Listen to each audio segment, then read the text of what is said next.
¿Por qué es tan terrible el servicio de Transmilenio? Pues fácil, porque no es suficiente para una ciudad tan grande y tan poblada como Bogotá. No, el problema más grave de Transmilenio es que tiene un diseño de rutas demasiado complicado. ¿Muy difícil de creer? Bueno, hablemos sobre por qué no funciona Transmilenio. Un video basado en la propuesta y la investigación de Guillermo Ramírez. Es verdad que Bogotá necesita una infraestructura mejor, no vamos a negar eso. Sin embargo, esta observación es básicamente inútil o por lo menos muy desalentadora. Quiere decir que deberíamos paralizar la ciudad durante unos 50 años, o sea 70, porque acá las obras nunca se entregan a tiempo, para que nuestros nietos no tengan el mismo problema que nosotros. La complejidad de las rutas, en cambio, es algo que podemos solucionar ya mismo y es un problema mucho más importante de lo que parece. Involucra la congestión en las estaciones, el precio de los pasajes y, en general, la ineficiencia de este sistema. Pero para entender esto, primero hay que responder la pregunta básica. ¿Por qué se diseñaron más de 100 rutas distintas? Y la respuesta, obviamente, es velocidad. Un bus que no para en todas las estaciones es un bus que llega más rápido a su destino. Dos buses que no paran en todas las estaciones también llegan más rápido a su destino. El problema es que esta fórmula no se puede repetir así como así porque hay un punto de saturación en el que los buses comienzan a estorbarse. Por insistir tercamente en la misma idea, el sistema ahora sufre de varias consecuencias. La primera es que los vehículos se comportan de forma caótica e impredecible. Además de que casi todos entran y salen del carril supuestamente rápido, todos frenan y aceleran de acuerdo a un patrón diferente. Eso quiere decir que la probabilidad de que dos o más buses lleguen al mismo tiempo a una estación y se formen trancones va a ser mayor, no porque haya más buses, sino porque están más descoordinados. La segunda es que, entre más rutas hay, menos son los buses que le sirven específicamente a cada viajero, porque el resto de la flota está ocupada cubriendo otras rutas. Todos hemos visto cómo pasan buses de largo, muchos con cupo y viajando en la dirección correcta, antes de que pare el que sí nos va a recoger. Para colmo, aunque al mismo usuario le puedan servir distintas rutas, estas paran en vagones diferentes, o sea que nos toca elegir a ciegas y contar con que la suerte esté de nuestro lado. Finalmente, la tercera consecuencia es que tiende a haber muy pocos buses con las 160 personas que deberían transportar. O llevan 200 personas y todos adentro se quieren morir, o llevan muchas menos y el sistema resulta más costoso de mantener. Este problema nace de la dificultad de reducir a un número limitado de rutas los planes de viaje de 2 millones de personas. Sobre este tema vamos a volver más adelante, pero el punto es que los operadores tienen un problema matemático enorme en sus manos y comprensiblemente cometen errores. Esos errores se traducen en rutas inútiles que pasan muy seguido, rutas útiles que no pasan nunca o recorridos que implican transbordos ilógicos, lo que a su vez quiere decir precios más altos y mayor tiempo de espera en las estaciones. Al ver que los buses viven atascados, es natural que nos parezca que necesitamos más espacio para meter más buses, pero lo cierto es que son las rutas las que no los dejan funcionar. Entonces, ¿cómo debería funcionar el sistema para que no pasen estas cosas? Pues a ver, hagamos una lista de los objetivos. Queremos viajar como pasajeros, no como sardinas. Queremos una experiencia civilizada de transporte sin temer una estampida cada vez que se abren las puertas. Queremos satisfacer la demanda de pasajeros. Queremos que los precios sean bajos, pero que el sistema sea económicamente viable. Y queremos que el recorrido de todos sea rápido. ¿Nos falta algo? Así, sería bueno que los mapas fueran fáciles de entender.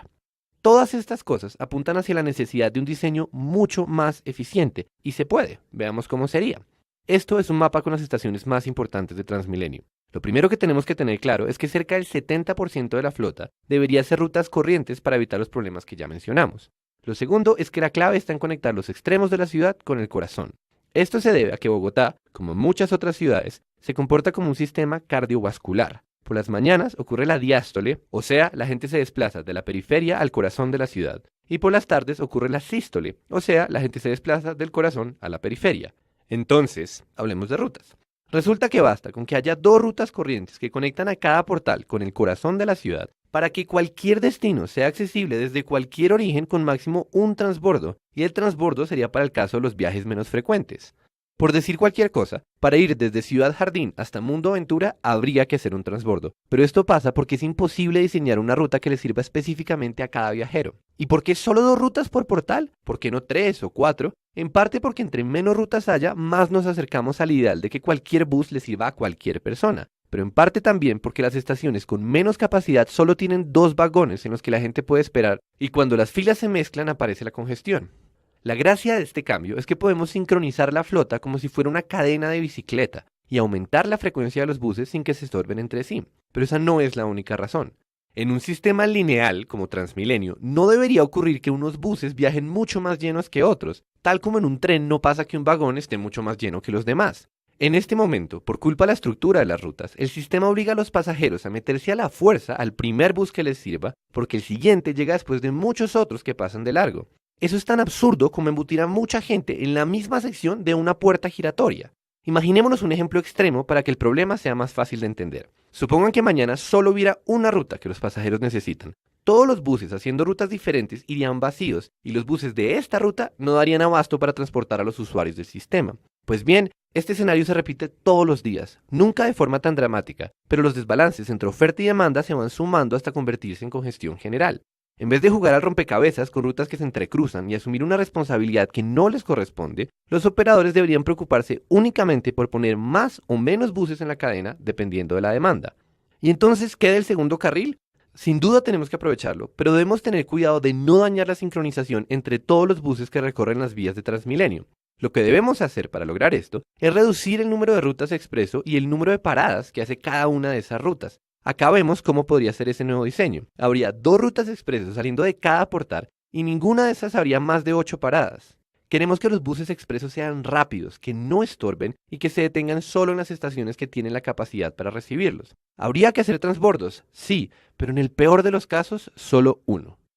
El punto es que los 2 carriles pueden fluir en sincronía si el carril interno se utiliza para mover a la mayoría de la gente y el carril externo se utiliza para recorrer largas distancias o para atender puntos críticos en la línea. Como en este caso, ese bus que ven ahí acaba de recorrer toda la línea vacío para llegar rápidamente a un punto que estaba muy congestionado. 160 personas se acaban de subir y el problema ya no es tan grave como antes.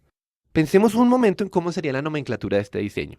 En lugar de tener decenas de rutas que cambian dependiendo del día y la hora, tendríamos siempre las mismas rutas y sería la frecuencia la que se ajustaría. Menor durante las horas valle y mayor durante las horas pico. Así de simple. No hay que subestimar lo mucho que importa contar con un sistema que se pueda entender sin rascarse la cabeza, sobre todo cuando estamos hablando de un sistema que en últimas está compuesto por líneas rectas. Ahora hablemos de plata. Por si la posibilidad de aumentar la capacidad del sistema y mejorar la experiencia de sus usuarios no fuera razón suficiente para hacer este cambio, resulta que, en rigor, los precios deberían bajar. Mayor eficiencia quiere decir menores costos de operación. Los usuarios pagan menos y los dueños reciben lo mismo. Pero antes de continuar, es tiempo de contarles de dónde sacamos todas estas ideas. Hace un par de años, Guillermo Ramírez, un pasajero que era además profesor de administración de empresas, introdujo en sus clases el sistema de Transmilenio como caso de estudio y con la ayuda de sus estudiantes se dedicó a confirmar la sospecha de que el sistema es terriblemente ineficiente y de paso diseñó el modelo de rutas que hemos descrito. Ese trabajo está plasmado en un documento que lleva el mismo nombre de este video y que ha sido consultado más de 100.000 veces en internet. El link está en la descripción del video. Por nombrar las cosas más llamativas, el estudio asegura que el ahorro de tiempos de las rutas expreso en comparación con las rutas corrientes es de 6 minutos en promedio. 6 minutos que se van a la basura en el momento en que tenemos que esperar al siguiente bus.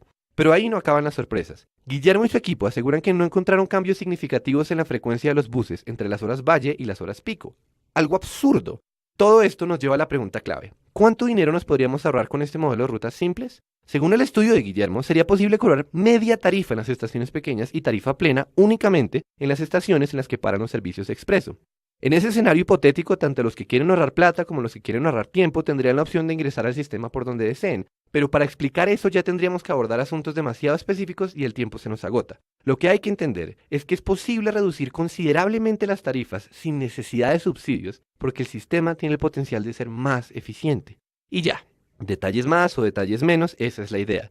Como habrán notado, la propuesta de Guillermo está basada en datos que fueron recogidos hace más de 2 años por un grupo de voluntarios. No incluye ni la tercera fase de Transmilenio ni el sistema integrado de transporte. Pero la lógica del modelo es perfectamente válida sin importar que provenga de un pasajero cualquiera. En últimas, la pregunta más grande de todas es, ¿será que hay algún factor que no hemos considerado? Porque si en esencia la propuesta de Guillermo es acertada, y parece que lo es, eso quiere decir 2 cosas. La primera es que estamos presenciando un hecho insólito. Alguien, un pasajero, por pura curiosidad y de forma gratuita, ha producido una propuesta que valdría una fortuna si tuviera el respaldo de una empresa consultora.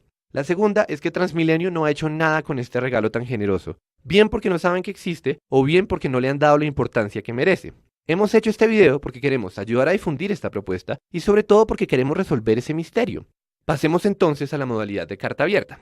Señores, Empresa de Transporte Tercer Milenio S.A. ¿Tendrían la amabilidad de decirnos si conocen la propuesta de Guillermo Ramírez? Si la conocen, ¿podrían por favor decirnos qué tiene de malo? Si no tiene nada de malo, ¿podrían por favor implementarla? De antemano, muchas gracias por su atención.